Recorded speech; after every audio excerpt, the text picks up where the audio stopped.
diobrak-abrik oleh alam. Ketika dia berkata tidak ada satupun yang bisa mengguncang Cina, maka Allah datangkan alamnya bergerak. Ternyata Cina sedang tidak sendirian mengalami bencana berat. Sebelahnya, negara yang hampir perang dengan Cina sekarang negara apa, Pak? India. India juga Jaipur sudah tenggelam. Ngeri, Pak. Tinggal lumpurnya aja sampai menutupi, tinggal atap mobil aja lagi. Di bawah atap ini lumpur. Lumpur aja udah bisa berlari orang di atas lumpur itu. Bapak bayangkan berapa tingginya kadar banjir. Lumpurnya saja sudah menutupi mobil-mobil bemo, mobil minibus, itu tinggal atapnya aja lagi. Sisa bawahnya udah ketimbun oleh lumpur yang dibawa oleh banjir, dan lumpur itu udah padat. Dan sekarang banjir gelombang kedua, banjir gelombang ketiga. Di Cina banjir gelombang kelima. Dua negara yang sama-sama jahat kepada Islam. Betul tidak? RRT anti agama, sangat benci dengan Islam. Kaum muslimin di Uighur, Xinjiang, Cina sana. Sementara India bulan Februari mengeluarkan undang-undang baru yang disahkan oleh Narendra Modi. Apa kata sang Perdana Menteri dengan penuh sombong? Tidak ada hak orang Islam tinggal di negara ini. Keluar. Hampir 200 juta orang Islam di India diusir. April eksekusinya katanya. Kalau tidak keluar, kami akan punya cara sendiri untuk menghabisi orang Islam di India. Alhamdulillah Maret COVID-19 menyapa India, dan sekarang India termasuk negara yang terus lockdown, hancur ekonomi mereka, Pak. Ditambah itu banjir dahsyat melanda India. Amerika lumpuh ekonominya, lumpuh sendi-sendi ekonominya. Negara besar sekelas Inggris, Jerman, Perancis, negara-negara yang keren, Rusia sebagai militer terbaik nomor 1 di dunia. Sekarang Rusia juga mengalami penderitaan COVID-19, lockdown yang parah, ekonominya merosot dengan tajam. Allah punya makar. Wa makaru wa makarallah wallahu khairul. Enggak pernah orang sombong itu berakhir dengan baik, enggak pernah. Siapapun yang sombong ujungnya hina. Iblis mengatakan saya lebih baik, saya lebih senior, saya lebih pinter, saya lebih teruji. Langsung Allah hinakan. Iblis yang tempatnya di surga, Allah usir, keluar kamu. Tidak pantas orang sombong dalam nikmatku, keluar. Diusir iblis. Siapapun yang sombong, maka dia pasti akan dihancurkan oleh Allah. Maaf saudaraku, lihat saja nasib orang sombong, bagaimana ujung-ujungnya. Bagaimana nasib orang-orang sombong? Rata-rata pemain Superman dalam film bodoh-bodohan itu, orang-orang Hollywood buat Superman. Rata-rata tokoh-tokoh Superman yang kuat, yang celana kotoknya di luar tuh. Ini gimana orang Amerika membuat pahlawan celana dalamnya ditaruh di luar? Kan kebalik otaknya tuh. Nah, aktor-aktor pemain Superman rata-rata berakhir ujung hidupnya itu lumpuh, Pak. Lumpuh lah, kena kanker otak lah, kena stroke lah, segala macamnya. Allah hancurkan mereka karena ketika mereka masih merasa berjaya, dia sombong sekali. Kaum muslimin yang kami muliakan, kita kembali. Apa yang mau kita sombongkan di depan Allah Subhanahu wa taala? Oke, kita bercerita tentang tantangan 1442 Hijriah. Tantangan apa yang kita hadapi? Dampak global. Sekarang Cina masih punya militer.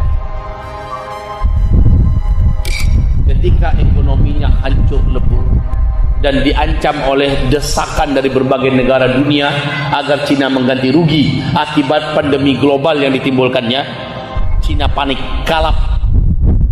Satu-satunya andalan Cina hari ini, karena pertaniannya sudah gagal, Pak. 2 kali pertanian Cina gagal, sehingga Xi Jinping dengan resmi mengumumkan setiap gubernur yang gagal mengembalikan pertanian dipecat. Dipaksa seluruh gubernur seluruh provinsi-provinsi seluruh daratan rakyat Republik Rakyat Tiongkok itu wajib mengembalikan perekonomian, khususnya di bidang biji-bijian, tanam-tanaman pokok, beras, gandum dan sebagainya. Kalau gagal, gubernurnya dipecat. Gubernur Xi Jinping juga mengumumkan wajib setiap rakyat punya stok makanan 6 sampai 1 tahun dalam rumahnya. Orang gimana mau nyetok makanan? Rumahnya pun dah hilang, persawahannya habis, perkebunnya amblas, ditambah serangan miliaran belalang yang menghabisi pertanian mereka. Oi, kalau Bapak Ibu melihat, saya benar-benar memanfaatkan betul jet-jet ini Pak dalam mengikuti berita. Tanyakan kepada tim saya yang mengikuti perjalanan saya. Hampir 24 jam ya, selama saya masih bangun dan siaga, saya mengikuti terus perkembangan berita. Saya ikuti terus perkembangan berita-berita dunia dari berbagai sumber yang benar. Wahai Bapak Ibu yang kami muliakan, kami dengar dunia seperti diambang kiamat sekarang, menuju kepada kehancuran ekonomi global. Kelaparan akan menjadi ancaman nyata bagi kita semua. Dan yang paling panik adalah negara-negara yang mengandalkan kepada produksi, ya, yang mengandalkan kepada industri, yang mengandalkan kepada pabrik-pabrik, yang mengandalkan kepada lokomotif, otomotif, yang mengandalkan kepada teknologi, yang mengandalkan ekonominya kepada perdagangan. Seperti Singapura, lihat Singapura Pak, sudah duluan kolaps. Malaysia yang berkepanjangan dalam lockdown dan ekonomi mereka bersandar kepada perdagangan. Lihat apa yang sedang dialami oleh tetangga kita tercinta Malaysia. Semoga Allah angkat musibah ini dari mereka dan dari kita semua. Lihat negara-negara seluruh dunia hari ini sedang merintih. Wahai Bapak Ibu, tantangan kita 1442 Hijriah ini, satu, kelaparan global. Ini tantangan pertama. Sehingga para pengamat dan ahli, bahkan Pak Jokowi menunjuk Prabowo untuk bertanggung jawab tentang masalah, diminta sebagai penanggung jawab pimpinan dan kepala tentang masalah penanggulangan masalah pakan ke depan. Apa bencana terbesar yang akan kita hadapi dalam waktu dekat? Kelaparan global. Dan ini sudah diberitakan oleh Global News, diberitakan oleh Epoch Times News. Mereka memberitakan dalam waktu yang tak lama lagi dunia akan mengalami bencana kelaparan global.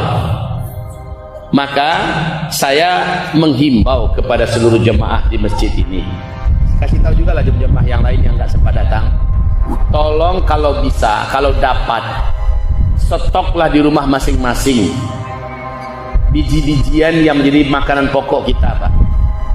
Terserah berbentuk beraskah atau berbentuk padi, stoklah itu.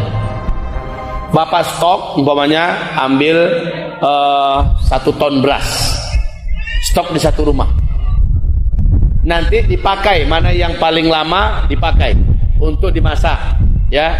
Kemudian yang baru datangkan lagi, stok terus. Yang paling bagus adalah masih dalam berbentuk padi. Ini kalau mau mendengarkan nasihat, bagus sekali. Yang punya lahan,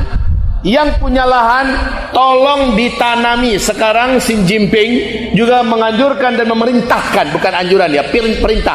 Setiap rakyat yang punya perkebunan, apapun perkebunannya, gagalkan perkebunan itu wajib ditanam sawah, ya, padi, tanam padi. Karena ke depan ancaman yang paling besar untuk seluruh dunia adalah kelangkaan pakan. Kalau dapat Bapak siapkanlah itu. Manfaatkan terus untuk makan, untuk acara-acara, ya. Ambil yang lama, datangkan stok yang baru, mumpung masih ada. Indonesia mengandalkan ke depan impor-impor, tipis harapan. Tantangan pertama kita. Tantangan kedua yang akan kita hadapi. Jadi kalau yang punya lahan, tolong mulai bercocok tanam. Jangan selalu ke arah sawit aja terus. Sawit itu nggak bisa dimakan Pak, di hari-hari genting sawit itu nggak bisa dimakan. Yang bisa kita makan adalah beras. Sediakan lahan untuk kita, setidaknya untuk keluarga kita bercocok tanam berupa sawah. Siapkanlah itu. Semoga nasihat ini berguna. Tantangan kita kedua 1442 Hijriah ini adalah perang secara global, perang senjata. Orang lapar, suasana perang. Nggak mampu kita bayangkan betapa susahnya ekonomi Pak ya. Otomatis ekonomi